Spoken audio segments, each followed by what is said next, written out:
Hi అండి, అందరికీ welcome back to my channel. సొరకాయతో ఈ విధంగా చట్నీ తయారు చేసుకోండి. ఏ టిఫిన్లోకైనా కాంబినేషన్ అనేది చాలా బాగుంటుంది.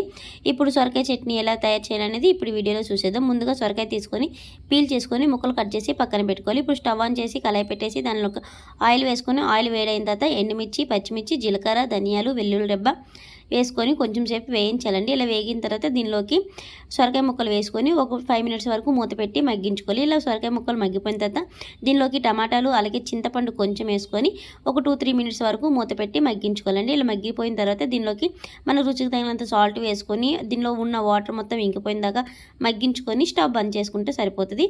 ఇప్పుడు చల్లారించుకొని ఒక మిక్సీ గిన్నె తీసుకొని దీనిలో వేసుకొని గ్రైండ్ చేసుకొని పక్కన పెట్టుకోవాలి. ఇప్పుడు అదే కళాయిలోకి తాలింపు పెట్టుకోవడానికి దానిలోకి ఆయిల్ అలాగే పోపు దినుసులు వేసి ఇప్పుడు ముందు రెడీ చేసి పెట్టుకున్న చట్నీ వేసుకుంటే సరిపోతుందండి. ఎంతో టేస్టీ అయిన సొరకాయ చట్నీ రెడీ అయినట్టే. మీకు కానీ నా వీడియోస్ నచ్చినట్లయితే లైక్ చేయండి, సబ్స్క్రైబ్ చేసుకోండి. Thank you for